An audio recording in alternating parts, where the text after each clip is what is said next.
Hello, thanks for coming. So, I'm going to be speaking about protocol learning. Um, so, the thing that I'm going to try to convince you today is that synthesizing an attack on a protocol is an act of protocol learning. And I'll say what I mean by uh, by both of those things. I'm going to tell you what I mean by attack synthesis and then later what I mean by protocol learning. Okay, so this talk is split up into three pieces. First, talking about protocols. Second, attacks on protocols. And then thirdly, we'll get to protocol learning. So, the problem that we find ourselves in is that we are given a protocol and we want to design an attack on that protocol. And so, the usual sort of recipe is split into three steps. First, you list the attack vectors. That's everything there is to know about the environment, the overt channel specified by the protocol, the covert channels that are either hidden within the overt channels or for some other reason not entirely specified by the protocol. So these are the kinds of things that we can try to control for some adversarial purpose. Okay, and then once we know all of the attack vectors, the next step is to detect vulnerabilities and then to figure out how to design an exploit for those vulnerabilities. And these are all hard things to do. Um, so we're going to try to do things a little bit differently. And instead of sort of using the creative genius of hackers to design a protocol, we're going to try to construct a general method to do this based on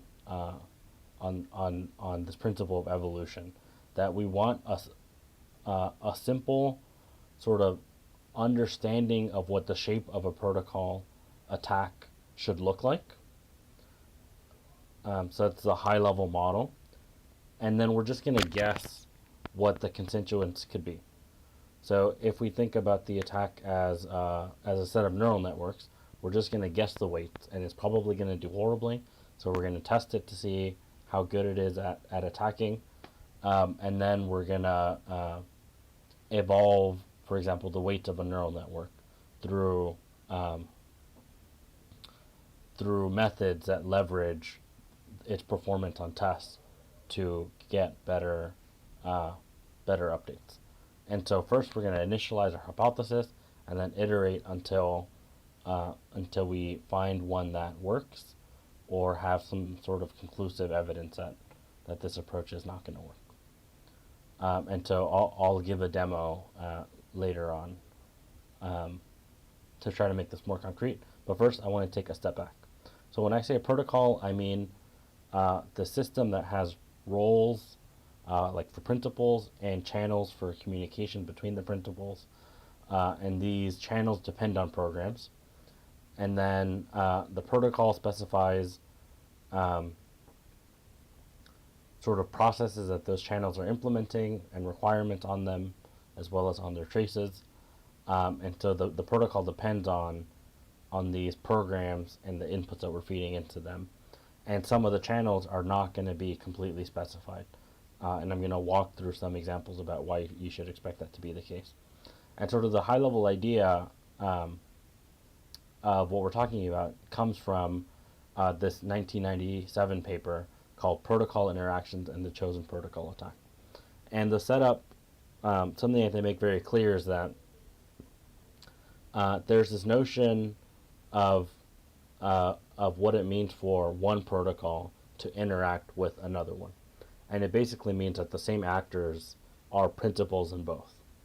And in the case of the paper, actors are identified with specific programs.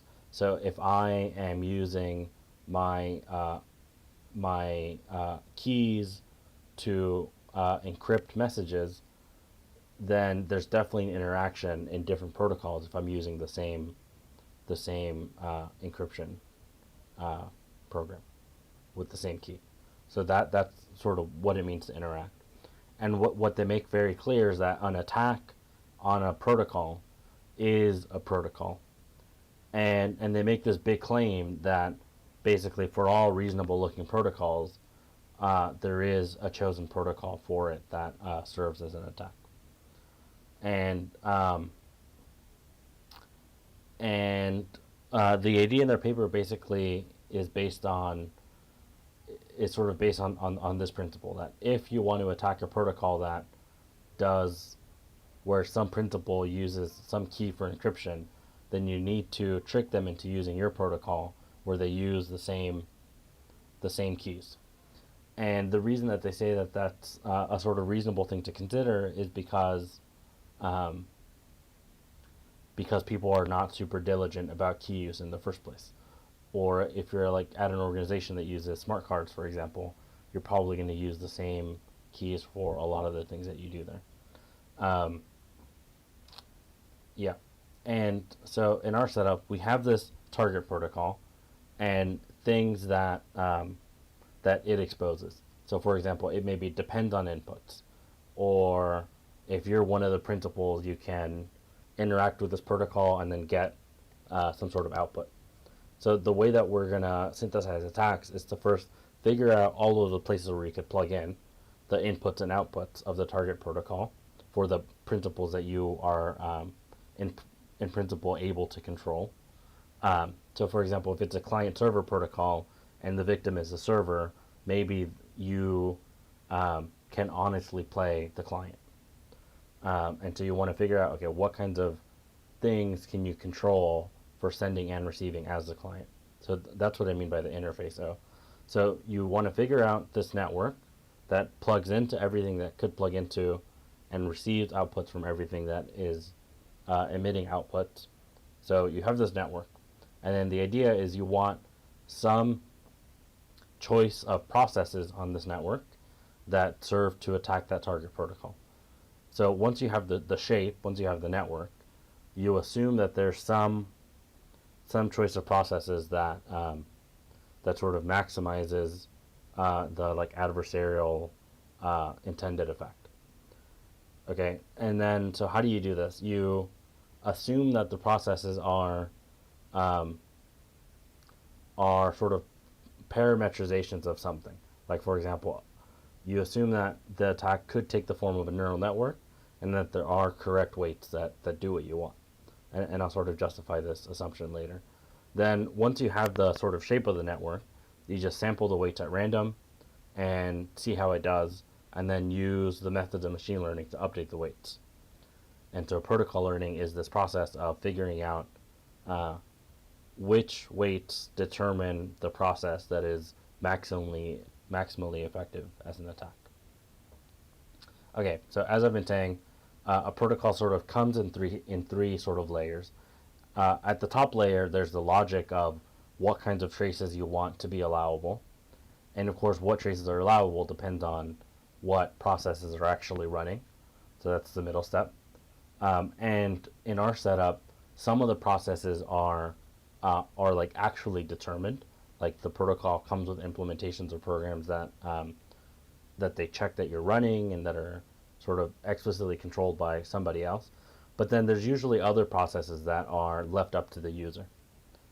And I'll say a little bit more about this later, but one thing is if your protocol sort of should accept inputs from a user, then there's always this sort of the user basically has a program that determines what he's going to be feeding as input into the processes that are determined.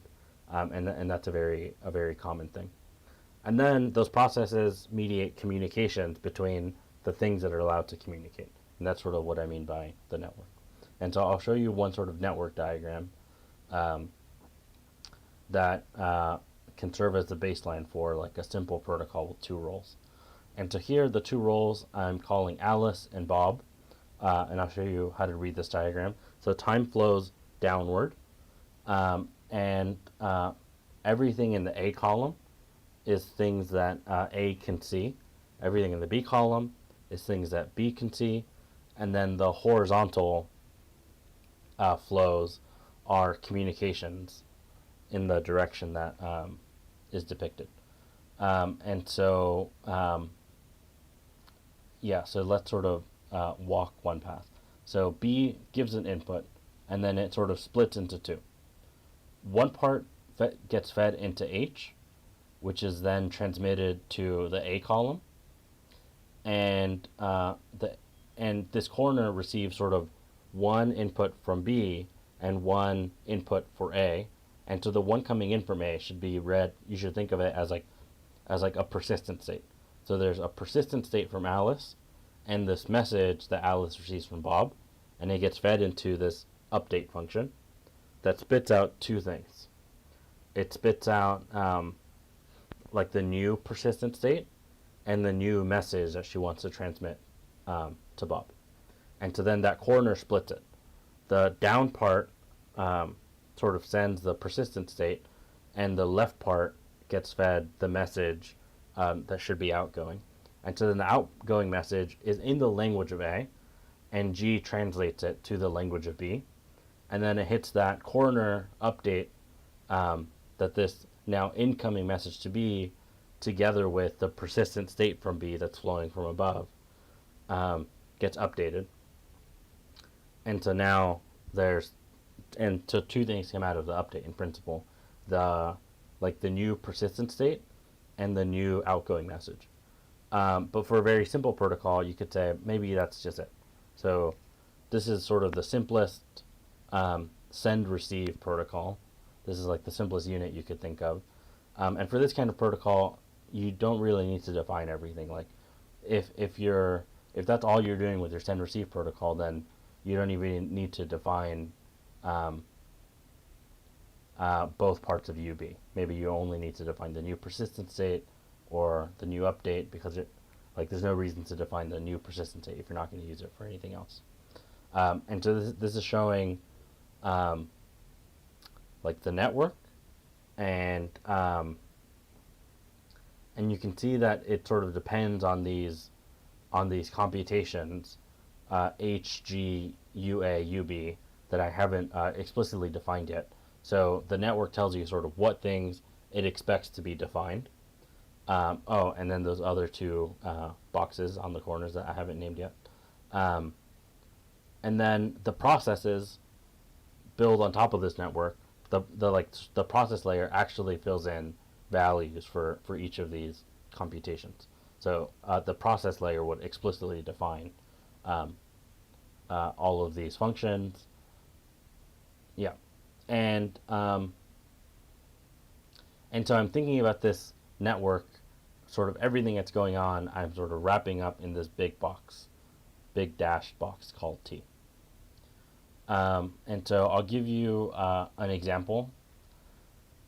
So one example is the arrow coming into UA from the top, the persistent state, I'm going to think of as a private key that only A knows.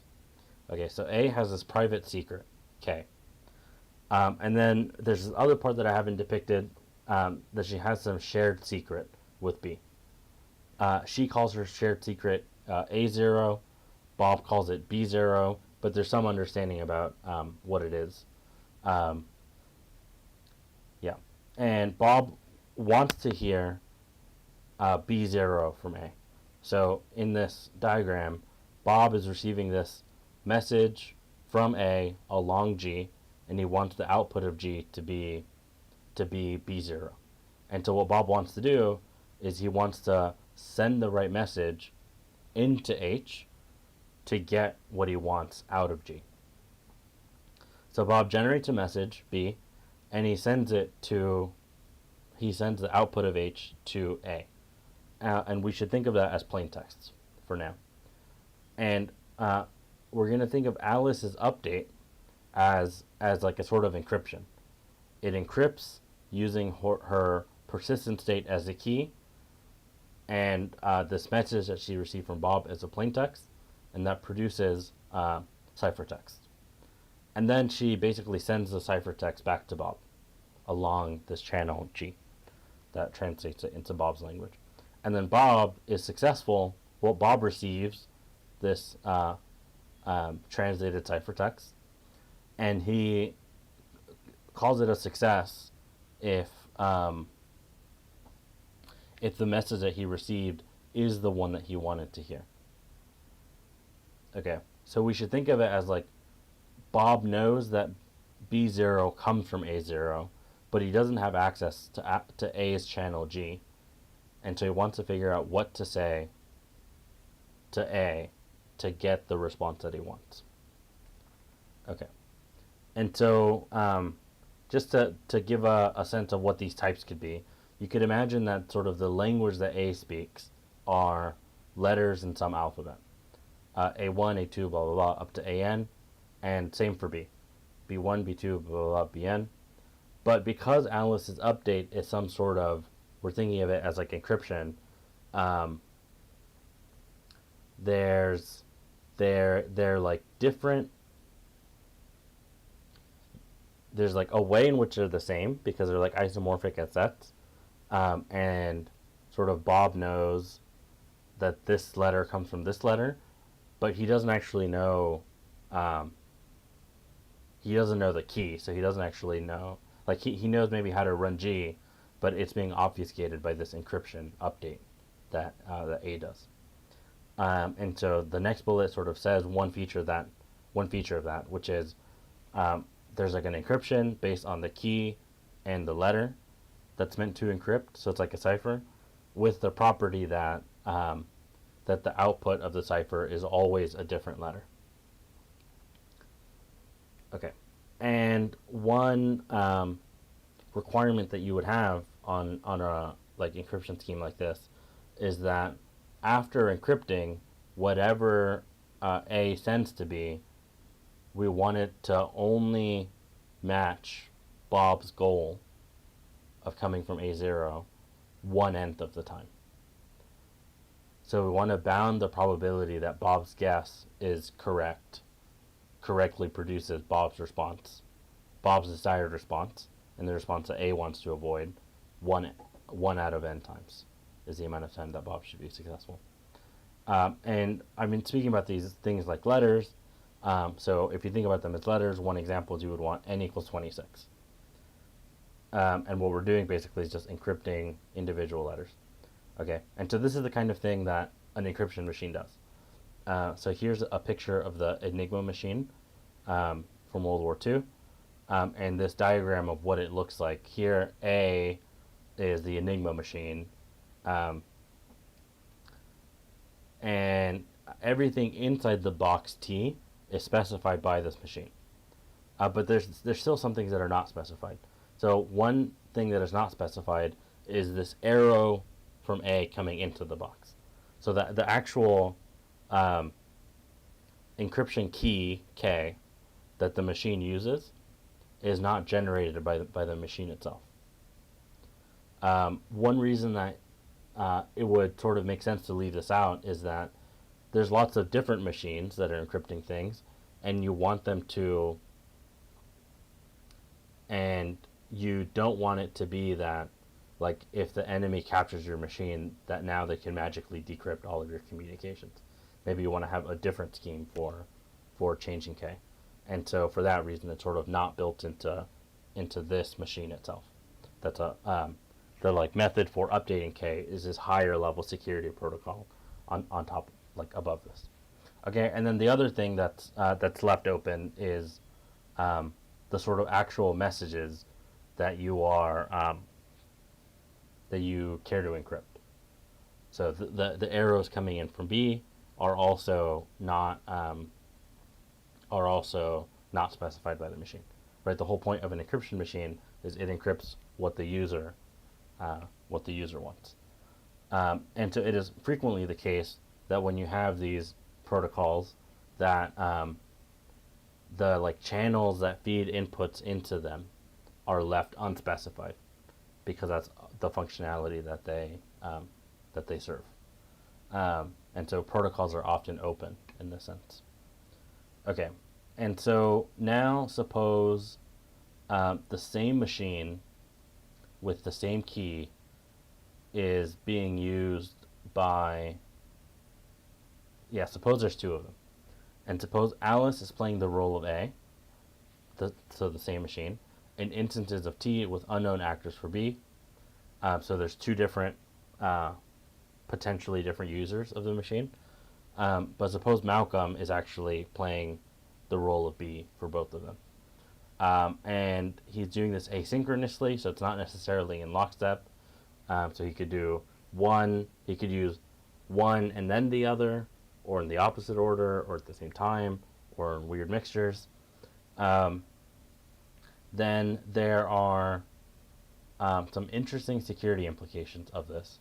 And the problem basically is that the security requirements for the machine are often specified sort of internal to T. They're sort of all about what's going on in this box. But Enigma was a real machine, and that's not really how it was cracked. It was not because of um, because of that. What really happened is that the Enigma machine kept being used, right? Like if the machine was only used once with one random key and one message, then it probably would have never been cracked. The problem is they kept using it, right? Um, so you use the machine T once, uh, you use it again, and in the middle, sort of the person encrypting the messages is using this middle program C to update, like to choose the next message that they want to encrypt. And and and to here, I'm assuming that for now, suppose that this like the way that it actually, like one element of what happened with Enigma is that this key like was not updated by the protocol itself. There was some sort of social protocol about how the keys should be updated. Um, so that's not inside T. It was sort of demanded of the user A, and it was often the case that they were not updated according to the higher level security protocol, and in fact they just stayed the same.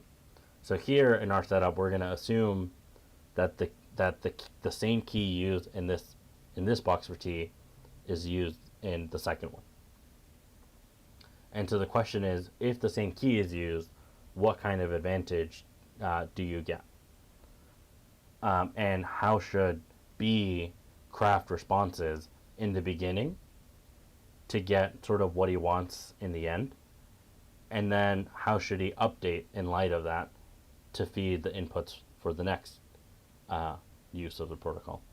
And so what's happening here is T is this protocol, but we're using it in this larger context where we're going to find sort of requirements in this higher level context that sort of violate the kind of requirement that you wanted at this for the individual T. So there's some kinds of requirements only really sort of, it makes sense to see them as broken once you zoom out and see how they're used. So the target protocol itself gives you everything in equation 1. It gives you the channel one way, the channel the other way, and then the updates. And then we're going to assume that we don't have control of A, we have control of B. So we're going to assume that the same key is used for A, but we don't know what it is. And we're going to focus on this part in equation 3 that we do have access to, of what kinds of inputs are we going to feed in as B, and how should we construct this this like inter-protocol update C. And for now, we're going to assume we don't know what the answers are. We just know those are the things that we need. So we don't have values for the things that we want. We just know like the signatures, and if there's other things that were left unimplemented in T that B should have control over, then we're also going to want assignments for those things. Okay, so a strategy consists of filling in those pieces that we have access to. So a strategy is the inputs of B and this update mechanism C. And so different assignments of functions and inputs are different strategies. And so the sort of workflow for an attack is instantiate a schema, basically have like a programmatic representation of this diagram, and then define the test and what it means to succeed. And then to learn a strategy, you just sort of pick one at random. You stop if the test passes. Otherwise, you update the strategy mechanically until that happens. And so for this example, the target protocol is B sends a message to A responds with some after encrypting it with some K. And so the test is initialize, meaning just pick some B, and then run that protocol, and then run the update, and then run the protocol with this new input, and then check the output. And if the output is the one that you wanted, then you win. And the task is to maximize the probability that that your guess is correct. And your feedback is like, say you do this two-step, this higher level two-step protocol, then you know whether you succeeded or you failed. And then you want to change your strategy and then run it again and hope that the probability of correctness eventually goes up. And so the whole thing that we're trying to do is keep changing our strategy in a way that is like directionally correct mostly, so that we end up with one that is like as good as it possibly could be. And so I described this like attack strategy as there's a specific letter that we want to receive from this encryption machine. And now I'm gonna make the simplifying assumption that that instead of an alphabet with 26 letters, there's only 3 letters. So the letter is, so you are guessing 1, 2, or 3. You want the machine to tell you 3, and you send it a guess, and then it sends you the encrypted result. You wanted it to be a 3, and you're asking how many times are you going to be correct if you are able to talk to the machine twice, say. And so I'll sort of describe an experiment I did in the next couple of slides. What you should take away from this slide is I'm doing it for n equals 3. I am plotting the probability that I'm correct on this second try in blue. So in blue is like this moving average, and the accuracy goes up basically from 0.3 in the beginning to around 0.6 near the end of a reinforcement learning training run over about 5,000 episodes, something like that. And then in orange, on top of that, I'm plotting the cumulative mean. And you can see the blue definitely goes up, sort of jaggedy because it's like stochastic. And the orange is sort of smoothing that out, but you can still see that it is sort of gradually increasing. And I suspect if you ran this for longer, that it would, that's sort of the initial badness would contribute less, and that it would rise to about 0.66. And so, but they're a little flat, so I just want to show you a little bit more conclusive test results. So the baseline in blue is this. It's Alice picks some secret, like she knows, or say Bob picks some secret that he wants to see the number 2 out of 1, 2, 3, and Alice knows that 2 is the number that she wants her encryption method to avoid producing. So she, instead of sending, if Bob guesses 2, instead of sending 2 back, she encrypts it. Then the question is, okay, then what is the odds that Bob is going to get it right on the first try? Well, he has no idea. Alice could have encrypted this 2 to be a 1 or 2 or 3. So if Bob just picks one at random, uniformly at random, then he's going to be right 1/3 of the time. And so that's what this baseline is showing. That the first time around, Bob's probability of getting it right is 1/3. Okay, I'm actually plotting something different. I'm saying, what if Alice, so Bob guesses 2, Alice encrypts that and says, well, it is not, okay, Alice responds with 3, and then Bob gets to pick again. So he can guess 1, 2, or 3. And so the most naive strategy is he just randomizes again. Then if he just randomizes again, then he would be right 1/3 of the time. And that's what this is showing. The reason why Bob wouldn't want to do that is because he already knows 2 doesn't work. So a better strategy would be, well, if 2 is going to get a response of 3, then I should guess 1 or 3, because 2 for sure doesn't work. And then naively, maybe there's like a 50% chance that that one of the other two, that either of the other 2 would be right.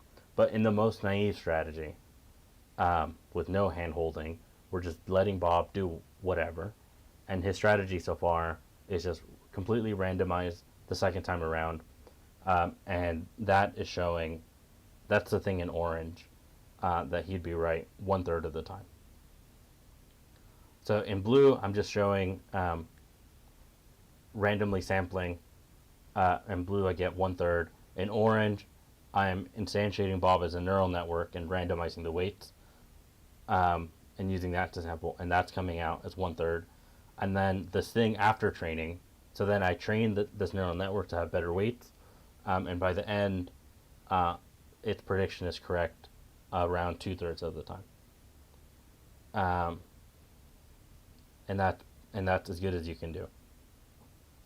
And so, how do you know what's this 1/3, 1/2, 2/3 business? I'm going to explain that on this slide. So,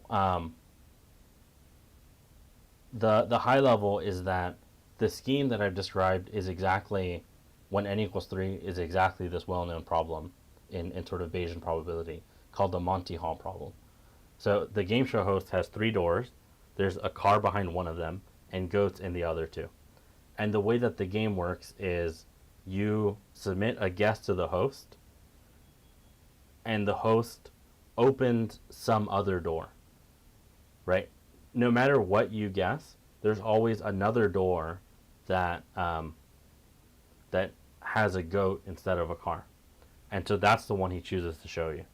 And that's why it was important in this equation that A uses K to compute A prime, this other door, this different door, that that is also bad. And to here, I'm just saying the door that he's opening is different than the one that you guessed. The reason why is that if you guess correctly, he doesn't want to show you that door. So the encryption tells the game show host which door to open, and in order to avoid showing you your door is correct if it is, we're just enforcing that it's showing you a different door. Okay, and then you are both seeing the same door, so G and H are sort of trivial. So then the first equation is showing that if Bob just samples uniformly at random, then the probability that he is right is 1/3. And then the second time, Bob knows that his the second time he knows that his original guess didn't work, so he's not gonna guess that. So then one of the doors, B prime, sorry, his original guess B is out of the picture. He doesn't want to guess that anymore. So now the question is, do I there's 2 remaining guesses. should I oh sorry, in the game show problem, he knows that he knows that the door that was revealed is not the one that he wants, but he doesn't know, should I stick with my door, which I still haven't seen, or switch to the other door that I haven't seen. And the probability, sort of the prior probability that any of those doors is correct, is 1/3, but the probability of the other door being correct, conditioned on the fact that this one that was just revealed was wrong, is 2/3. So there is a decided advantage in switching from yours to the other. And for us in our target protocol, once you know that your original guess was encrypted to something that you did not want, you have this option of choosing the bit that you were told or the other, and there's going to be a decided advantage in switching. Okay, so the sort of high level steps that we did is we started with this protocol, we figured out all of the channels that were missing, basically because they were unspecified, or because they had inputs that were unspecified, or outputs that we could control. So then we fill in the network, and then we consider a process on it for the channels that we're missing by just picking one at random, and then we try to learn the correct channel through machine learning. And whether a solution exists is really a matter of geometry and computability and AI security. And I'll sort of give you a taste of what that looks like. So we should think of this chosen protocol as really having 3 steps. There's this step, Alice, who updates and then sends it out. So we could imagine having one program to do that. And then there's another program, and then there's the other piece which implements all of T, which you could think of as one program as like it depends on this program, and then there's another program basically that does everything else. And then there's a third program that runs T and C and T. Okay, so those are like the 3 computations. And so what I said is each of them have a program that implements those computations. And the one for the whole implementation of the target protocol really depends on that piece of Alice and the piece of everything else. And then the chosen protocol depends on the program for Alice, and then the whole program for T, and then the whole way of stitching them together. And so there's this theorem that says that when you have computations like this with these programs that are found, that are shared between the 3 computations, that says that there are program implementations that actually honestly implement the computations that they're meant to. But because of the way that they're interacting, the way that we should read this is the first program of Alice honestly implements the program of Alice, and for the target protocol. And if I give you source code, you could read it and see that it definitely does what it's supposed to.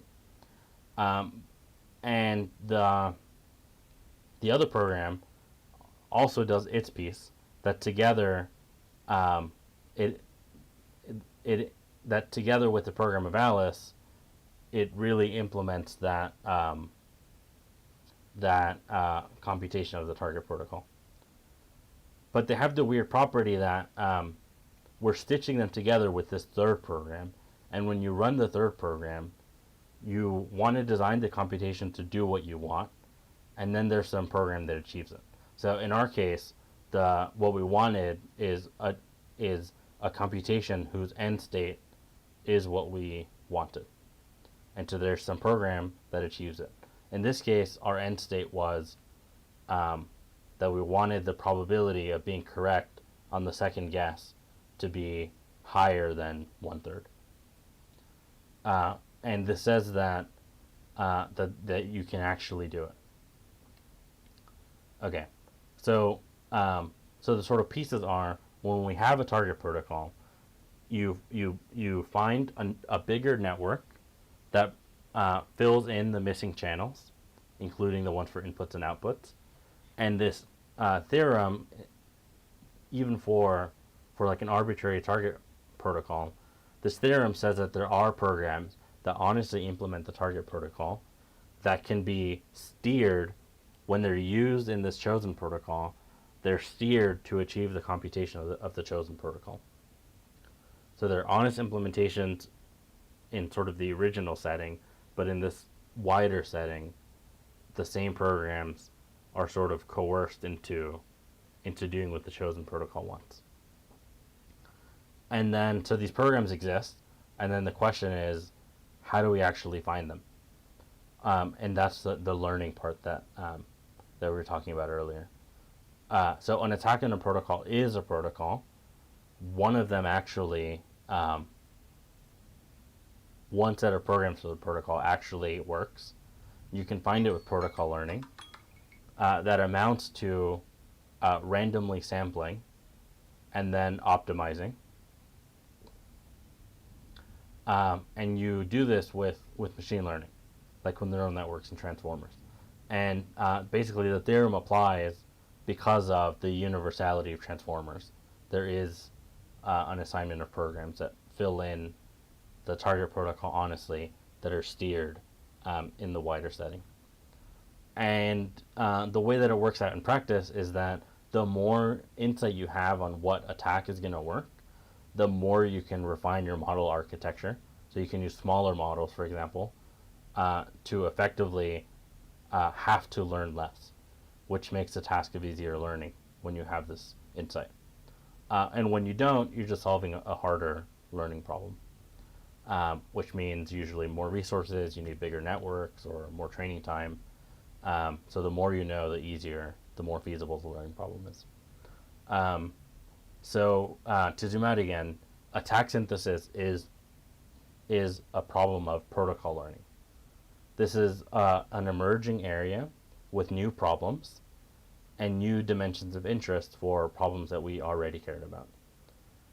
There's a lot of insight from the existing literature, but a lot of this is new research. To get a sense of why, like when the large language model providers post-train their models, they often really only, their post-training considerations only really extend to basically one run of the model. So everything that we're talking about with multi-actor networks is the stateful thing for traces of protocols and even interactions between different protocols. So this is not the kind of thing that that is common in machine learning. There are sort of adjacent case studies for